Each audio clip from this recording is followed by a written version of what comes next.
안녕하세요.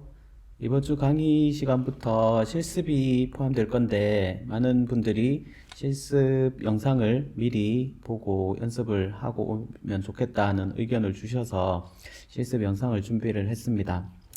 저희가 이제 후반부 강의에서 다루게 될 데이터는, 제가 한국교육종단연구 2005년도 교육용 데이터를 준비를 했습니다. 왜냐하면 아무래도 실습 시간이 짧고 저희가 실습해 볼 수 있는 변수들이 그렇게 많지가 않기 때문에 일단 잘 정리된 데이터로 한번 실습을 해 보시고요.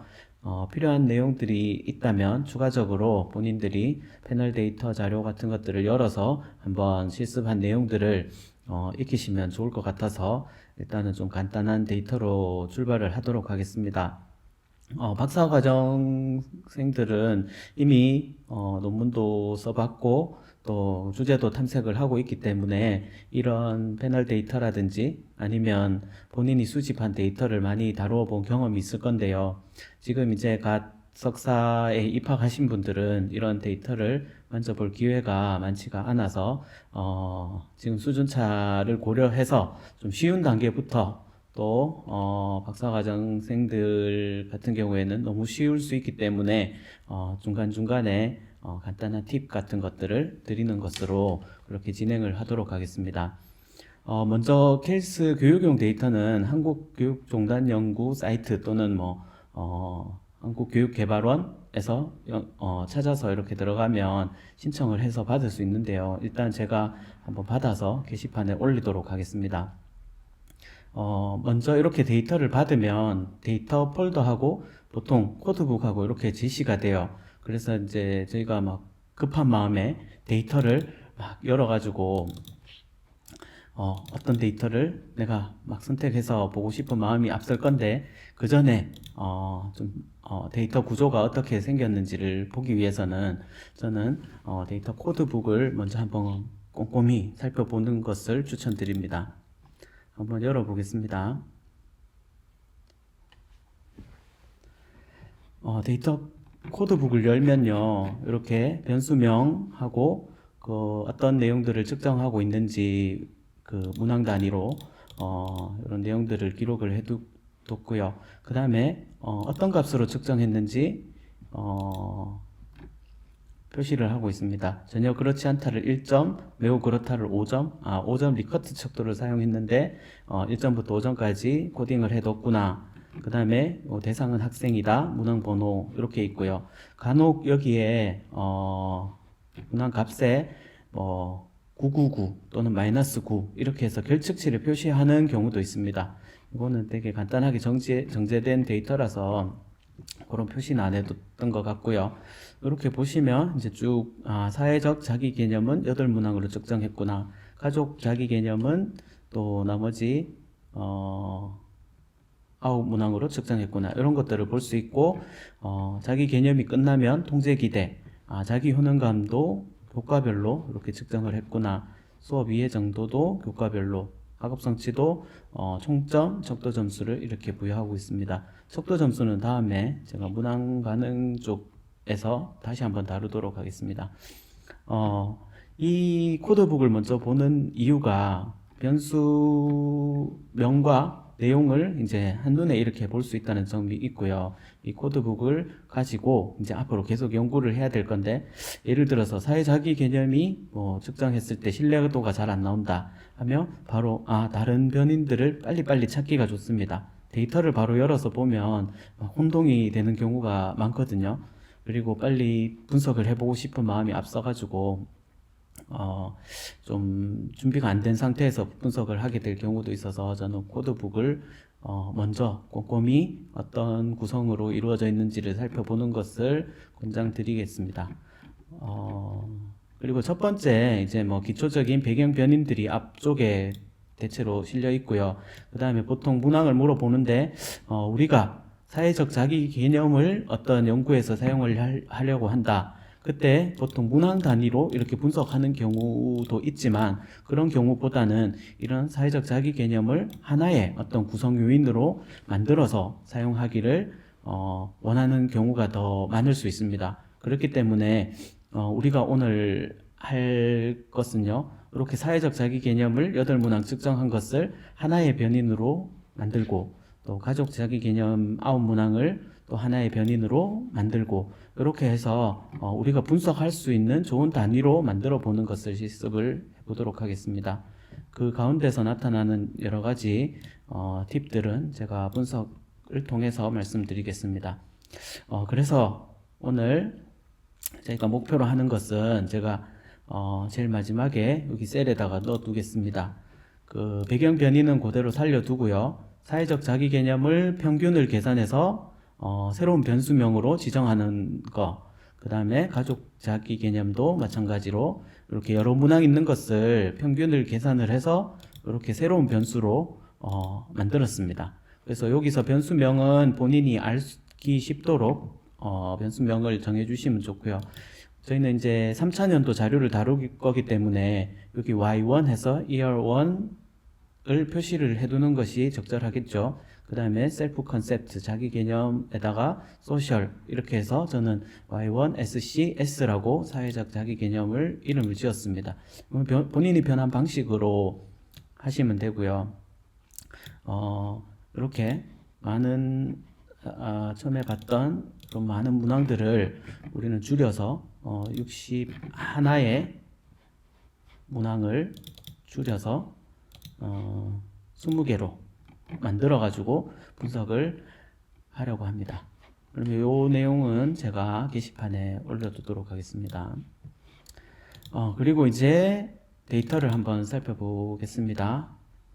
이렇게 제공되는 데이터에는 SPSS에서 처리할 수 있는 파일로 제공하는 경우도 있고, 또는 엑셀에서 열어서 엑셀을 또 SPSS로 전환을 해서 사용해야 되는 경우도 있는데, 이 데이터에서 제공할 때는 SPSS 파일을 제공해 줬네요. 제목을 한번 보시면 첫 번째 연도에 학교 설문, 그 다음에 첫 번째 연도에 학생 설문이라는 것을 이제 보면 알 수 있습니다. 그래서 첫째, 둘째, 셋째 3년간에 이렇게 자료를 제공을 받았고요. 저희는 첫 번째 데이터를 한번 열어보겠습니다.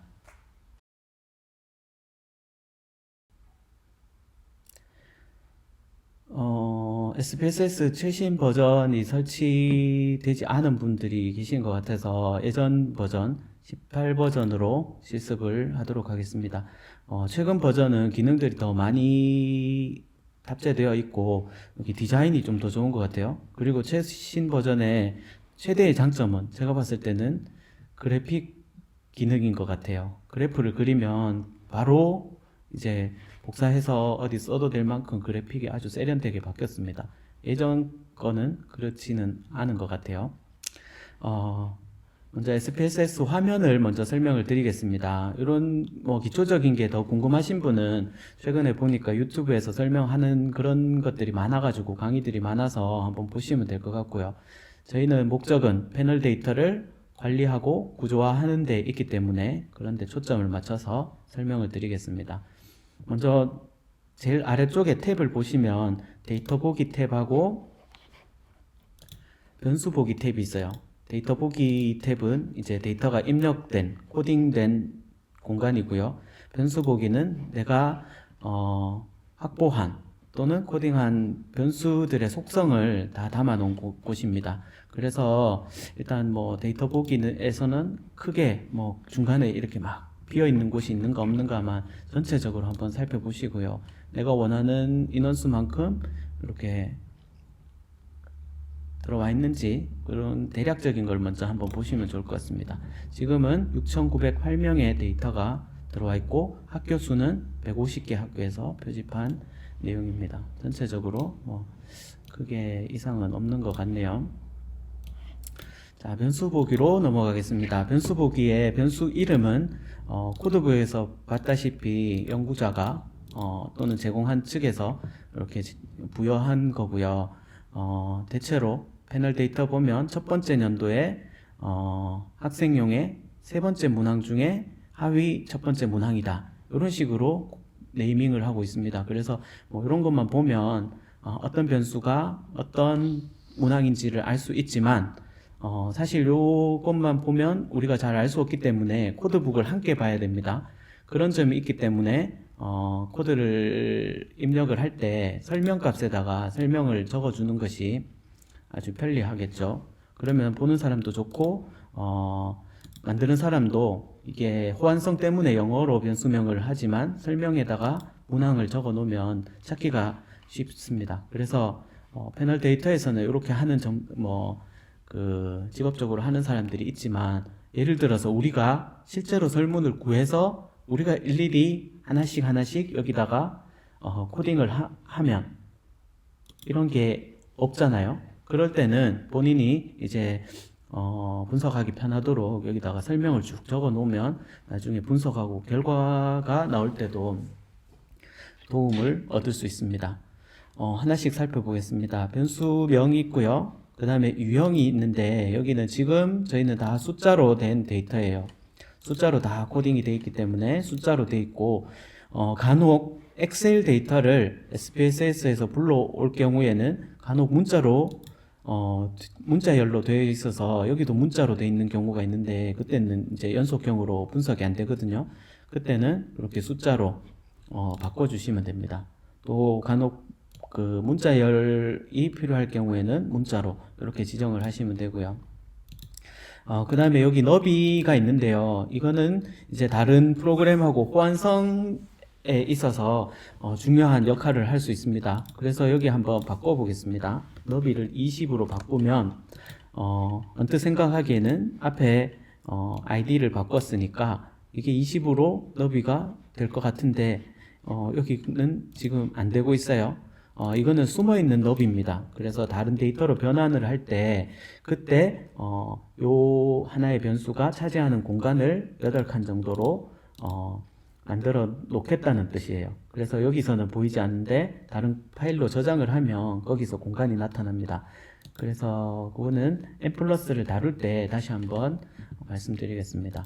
그리고 지금 저희가 가진 데이터는 다 정수형 데이터이기 때문에 딱히 소수점이 없어요. 그래서 소수점은 전부 다 0으로 다 설정이 되어 있습니다. 그 다음 설명에는 이렇게 쭉 그 코드북과 일치시켜서 설명을 적으면 좋고요. 그 다음에 값을 보면 어떤 값들이 여기 들어있는지를 우리가 설명을 할 수 있습니다. 예를 들어서 젠더의 변수에 성별이 기록이 되어 있는데 어떤 값들이 들어있는지 보니까 1번은 남자, 2번은 여자로 되어 있습니다.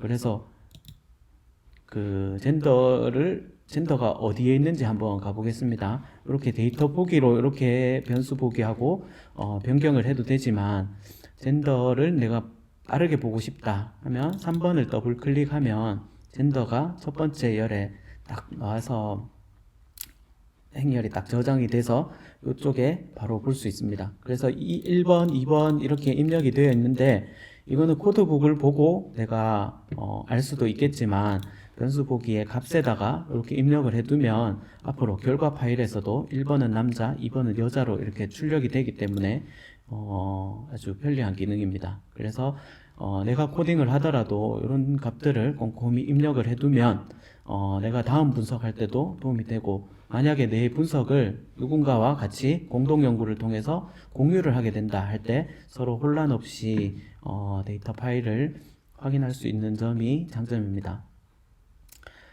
그리고 지금 남자 여자로 기록이 되어 있는데 보통 이렇게 명목형 변수, 그러니까 집단을 구분하는 변수에서는 1, 2 이렇게 쓰지 않고 0과 1로 주로 코딩을 하거든요. 그래서 지금 잠깐 실습을 한번 해보도록 하겠습니다. 1은 남자로 그대로 두고요. 2 여자인 것을 2를 0으로 한번 바꿔보도록 하겠습니다. 변환을 클릭하시고요. 같은 변수로 코딩을 변경 클릭을 하시면 이제 원래 있던 젠더를 그대로 어떤 값을 지정해서 바꿀 수 있다는 뜻입니다. 성별을 클릭하시고 오른쪽으로 넘겨서요. 기존 값 및 새로운 값에서 2를 0으로 바꾸겠다. 그러니까 여학생이 2였고 남학생이 1이었는데 2를 0으로 바꾸겠다는 것을 한번 해보도록 하겠습니다. 그래서 추가를 클릭을 하시면 이렇게 기존 값 2에서 0으로 바꾸겠다는 뜻이고요. 계속 확인을 누르시면 이제 어떤 결과 창이 뜨는데요. 여기는 이제 어떤 식으로 처리를 했다 하는 명령어들이 들어있고 결과가 끝났다 라는 표시입니다. 그래서 요거는 잠깐 내려두시고요. 한번 데이터로 한번 가보도록 하겠습니다. 하니까 2였던 자리가 0으로 바뀌었고요. 1은 그대로 남아있는 것을 보실 수 있습니다. 그래서 여기서 잠깐 분석을 한번 해보겠습니다. 그러면 기술 통계량에서 빈도 분석을 클릭을 해보겠습니다. 성별을 클릭하고 이쪽으로 넘겨서 통계량에다가 내가 보고 싶은 통계량을 한번 볼게요. 평균, 표준 편차, 외도, 첨도를 클릭을 하시고요. 계속 그 다음 도표에서는 0, 1밖에 없기 때문에 다른 도표들도 좋지만 막대 도표를 한번 해보겠습니다. 그리고 확인을 클릭하시면 결과창에서 이렇게 표와 함께 그래프가 제시되는데요. 평균이 0.52 그러니까 52%가 1번 학생이라는 뜻입니다. 그리고 표준 편차 이렇게 제시되고 그래프가 이렇게 나오게 되겠죠. 잠깐 내려두시고요. 이렇게 해서 코딩을 바꾸는 방법 한번 해봤습니다. 그리고 이제 결측값에 대해서 말씀드리겠습니다. 지금 앞에 배경변인 요 세 가지에서는 결측값이 없다. 모두 다 응답한 것으로 처리를 했다. 라고 보시면 될 것 같고요. 첫 번째 문항에서 결측값이 마이너스 1에서 마이너스 1까지를 결측값으로 지정을 했습니다. 그래서 클릭을 해보시면 마이너스 9에서 마이너스 1까지 에 속해 있는 응답들은 전부 다 결측으로 처리를 하라는 뜻입니다. 그러면 어떤 값이 들어있는지 볼게요. 들어가서 보니까 중간에 이렇게 마이너스 1로 코딩된 문항들이 좀 있네요. 그래서 이런 값들은 분석할 때 결과에서 빼고 계산을 해라 라는 뜻입니다. 그리고 여기 오른쪽에 보면 10에 8이라는 숫자가 또 똑같이 있어요. 여기서는 이제 8을 한 20으로 바꿔 보겠습니다. 그러면 데이터가 어떻게 되어 있습니까? 데이터 보기에서 보면 실제로 여기 너비가 바뀐 것을 볼 수 있습니다. 예를 들어서 여기 문자열이라서 문항이 길거나 변수명이 길거나 할 경우에는 여기 있는 열을 변경을 해도 되고요. 여기서 이렇게 끌고 와서 변경을 해도 됩니다. 이렇게 자동으로 양쪽에 호환이 되죠. 그리고 오른쪽으로 숫자들을 다 맞춰라 라는 뜻이고 측도는 지난 시간에 설명한 변수의 종류입니다. 그래서 하나하나의 등 간격으로 있는 척도를 사용하겠다 또는 연속형 척도를 사용하겠다 또는 순서형, 명목형 중에서 이렇게 고르게 되어 있는데 분석에 어떤 영향을 주는 건 아니고요. 우리가 이제 데이터를 표준화해서 누구나 받아보면 이게 어떤 변수로 구성이 되어 있다는 것을 알 수 있도록 하기 위해서 여기 기록을 해 놓는 겁니다. 자, 그렇게 이제 변수의 특성들을 한번 쭉 살펴봤는데요. 우리가 오늘 해야 될 것이 사회적 자기 개념을 8문항이 있는 것을 하나의 변수로 만들어 보자 라고 이야기를 드렸죠. 그래서 이제 요 사회적 자기 개념 8문항을 하나의 문항으로 바꿔 보도록 하겠습니다. 그러면 변환에 가셨어요. 변수 계산을 한번 해보겠습니다. 변수 계산을 할 때는 아까 저희가 만들었던 코드북에 제가 생성해 놓았던 그 변수를 따라서 한번 해보시면 되겠습니다. 첫 번째 연도에 자기 개념에 사회적 자기 개념이다 라고 이름을 붙였고요. 여기서 사회적 자기 개념을 평균을 계산을 해서 처리를 하도록 하겠습니다.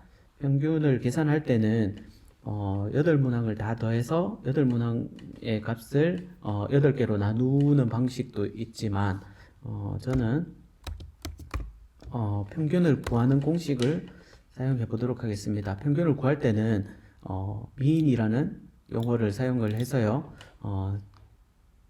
그 괄호 안에 있는 그 변수들을 전부 다 평균을 내겠다 하는 뜻입니다. 그래서 사회적 자기 개념을 더블 클릭하며 오른쪽에 넘어옵니다. 그때 콤마를 찍고요. 두 번째도 콤마, 세 번째도 콤마, 네 번째도 콤마.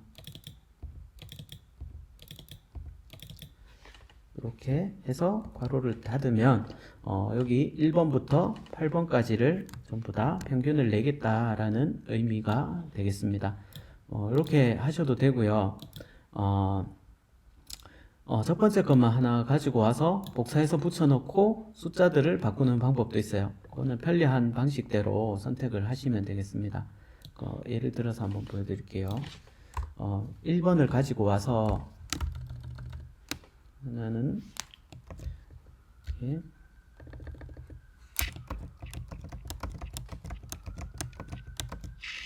8개를 복사를 한 다음에 8,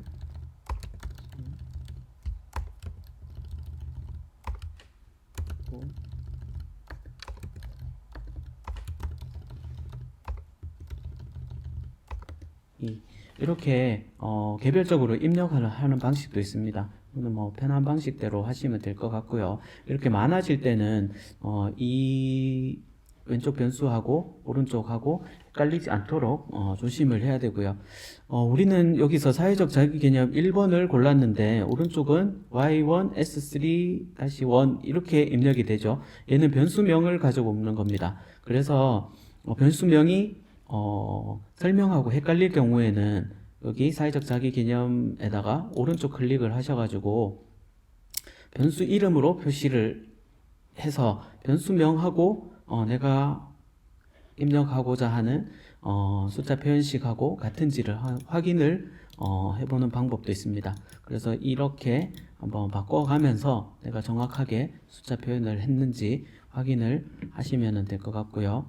이렇게 내가 확인이 끝났으면 아래 확인 버튼을 클릭을 하시면 마찬가지로 결과창에서 이런 방식으로 계산을 해서 계산이 끝났다 라는 것을 띄워줍니다. 잠깐 내리고요. 지금 이제 우리가 계산을 사회적 자기 개념을 8문항을 계산을 해서 아래쪽으로 내려와 보시면 새로운 변수가 만들어졌습니다. 이거를 한번 가볼게요. 얘는 이제 평균을 내서 가지고 왔기 때문에 소수점이 이렇게 찍히게 되겠죠. 소수점을 뭐 3자리, 4자리, 5자리 이렇게 높여주면 뒤에 뭐 소수점이 계속 나가는 것도 있고 0형이 이렇게 붙어 있는 것도 있고 크게 뭐 분석에 영향을 주는 게 아니다 하면 뭐 보기가 좋도록 적절하게 뭐 2자리나 3자리, 1자리 이렇게 설정을 해 두시면 될 것 같습니다. 보통 결과표에 이렇게 뭐 소수점 5자리 이런 식으로 길게 기록을 하지 않기 때문에 뭐 2자리, 1자리 정도 적당할 것 같습니다. 그리고 여기는 설명이 없죠. 그래서 여기는 설명을 입력을 해 주겠습니다. 사회 개념 이렇게 사회자기 개념이라고 이렇게 설명을 해 뒀고요. 그 다음에 값에도 마찬가지 입력을 하면 좋은데 지금 저희는 연속형 변수로 소수점까지 기록이 되었습니다. 그래서 이거는 단위가 크게 나타나지 않기 때문에 넘어가셔도 되고요. 그 다음에 중요한 게 연속형 변수로 만들었을 때 아까 전에 앞에 있던 결측치 -1 이런 것들이 평균을 처리하니까 빈자리가 되었어요. 얘들은 결측치로 이제 처리를 하겠다는 뜻입니다. 그래서 뭐 여기 지금은 비워 넣어도 되고요. n 플러스에서 결측치를 다루는 것 할 때는 제가 요거는 다시 말씀드리도록 하겠습니다. 이렇게 해서 변수를 하나 생성을 했는데요. 여기서 잠깐 한 가지 고려해야 될 점이 있습니다. 요거를 말씀드릴게요. 파일에 새 파일 데이터를 클릭을 한번 해보시면 새로운 저희가 데이터를 입력하는 공간이 나오거든요. 이때 변수를 한 3가지 정도 A 변수, B 변수, C 변수 만들어 보겠습니다. 소수점 필요 없고요. 데이터 보기를 해서 A, B, C 변수에 입력 값을 한번 넣어 볼게요. 1, 2, 3, 4, 5. 그 다음에 B에는 1 띄우고 3 띄우고 5. C에는 2, 4. 이렇게 한번 입력을 해 보겠습니다. 그러면 여기 비어있는 공간이 결측치가 있는 공간이거든요. 그래서 이 결측치를 우리가 계산을 했을 때 어떤 식으로 처리가 되는지 잠깐 한번 보여드리겠습니다. 한번 계산을 해 볼게요. 값이 다 들어있는 경우, 예를 들어서 A에 3, B에 3이 들어있을 경우에는 얘가 평균이 3이 되겠죠. 근데 결측치가 있을 때는 평균이 어떻게 될까 방식이 몇 가지가 있기 때문에 제가 한번 말씀을 드리겠습니다. 따라서 한번 해보시면 좋을 것 같아요. 변수 계산에 먼저 플러스 해서 계산하는 방식을 한번 해보도록 하겠습니다. A 플러스 B 플러스 C를 해서 변수가 3개이기 때문에 3으로 나누어 주면 어떤 결과가 발생할지 한번 보겠습니다. 이렇게 해도 평균이잖아요. 평균을 우리가 계산을 해서 값을 얻겠다 하는 뜻입니다. 그래서 계산을 하면 여기 플러스를 해서 세 변수를 플러스해서 3으로 나누었을 경우에는 결측치가 하나라도 있으면 결과값이 산출이 되지가 않습니다. 그렇지만 3개가 모두 들어있을 경우에는 평균값이 나타나게 되겠고요. 다음으로 아까 우리가 해봤던 평균 처리 방식으로 한번 해보겠습니다. 그러면 평균을 구하는 공식인 미인을 적고요. A, B, C, 로 들어오시면 어떤 결과가 발생할지 한번 살펴보겠습니다. 여기는 평균을 처리를 하는데 1 비어 있으면 비어 있는 공간을 빼고 2개만 가지고 평균을 처리하는 거예요. 그래서 변수가 많더라도 값이 살아있는 값들만 가지고 평균을 내겠다는 뜻입니다. 이렇게 처리를 했고요. 그 다음 또 한 가지 방식이 변수 계산에서 또 한 가지 방식은 sum을 해서 계산하는 방식이 있어요. 그러면 여기 min 대신에 sum을 해서 A, B, C를 하고요. sum은 세 가지를 더하겠다는 뜻이니까 sum을 한 거에다가 3을 나누어 주겠습니다. 그러면 A 더하기 B 더하기 C 분자로 올리고 3으로 나누어 준 거하고 이론상으로는 같죠. 그런데 어떻게 처리하는지를 보면 조금 다른 결과가 나타납니다. 아까 세 가지를 그냥 단순히 강제로 더해서 3을 나누어 줬을 경우에는 결측치가 하나라도 있으면 계산이 안 되었는데 sum 같은 경우에는 세 가지를 더하는데 더하는 것을 여기 비어있는 공간을 0으로 두고 계산을 해서 3을 나누어 줬더니 이런 결과가 발생을 하게 되겠습니다. 정리를 해 보겠습니다. 제가 평균을 구하는 방법에 이렇게 한 3가지 정도가 있는데 먼저 A 플러스 B 플러스 C 해서 분자로 올리고 3가지를 분모로 해서 계산을 하면 결측치가 있을 경우에는 계산이 되지 않습니다. 그 방식은요. 그 다음 평균 처리를 하는 방식, mean이라는 함수를 쓸 경우에는 결측치가 있는 걸 제외하고 이 두 가지만 가지고 평균을 산출을 하게 되겠습니다. 그래서 뭐 결측치가 많더라도 나는 이 두 가지를 대표값으로 해서 평균을 계산하겠다 하는 방식이고요. sum 같은 경우에는 이 변수가 고유하게 다 살아 있어야 되고 그 값들 중에서 응답한 값만 가지고 계산을 하겠다라는 뜻입니다. 그래서 이 변수의 개수는 그대로 분모로 다 가지고 있기 때문에 mean하고 이렇게 sum해서 나누기 3 하는 방식하고는 조금 차이가 있죠. 그래서 어떤 걸 선택하느냐는 이제 분석이나 연구 목적에 따라서 좀 다르게 결정이 돼야 될 것 같습니다. 통상적으로는 여러 변수를 합산을 하기 때문에 결측치가 있을 경우에는 결측치를 빼고 있는 값들만 평균을 내는 방식을 좀 많이 사용하는 것 같더라고요. 그래서 여기 mean 하는 방식을 좀 익혀두시면 좋을 것 같습니다. 그래서 저희가 이제 계산한 결과가 제일 밑에 변수에 들어가고요.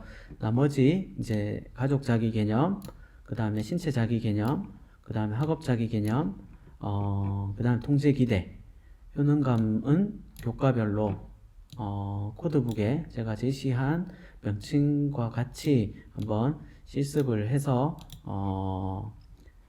그 데이터 파일을 한번 만들어 보시면 좋을 것 같아요.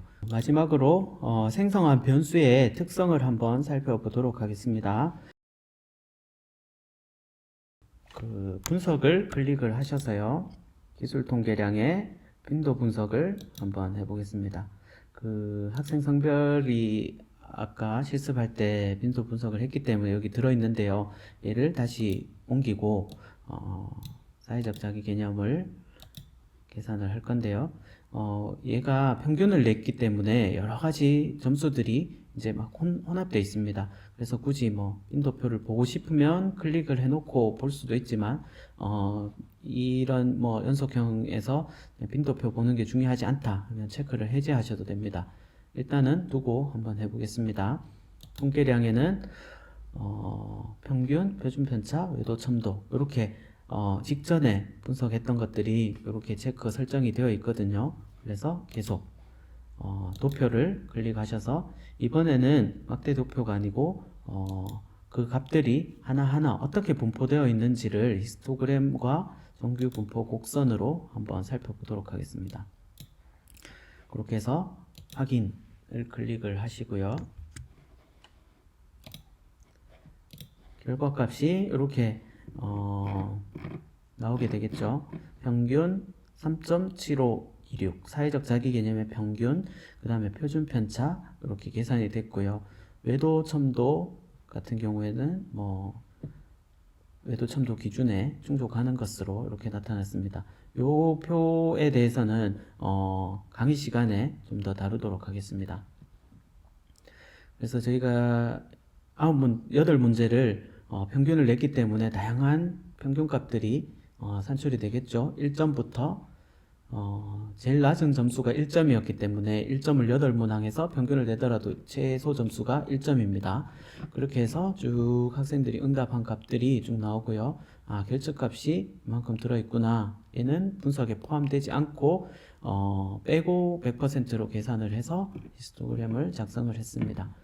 이렇게 되면 평균이 3.75 정도의 평균을 가지고 이렇게 분포를 가진 사회적 자기 개념 응답이 계산이 되었습니다.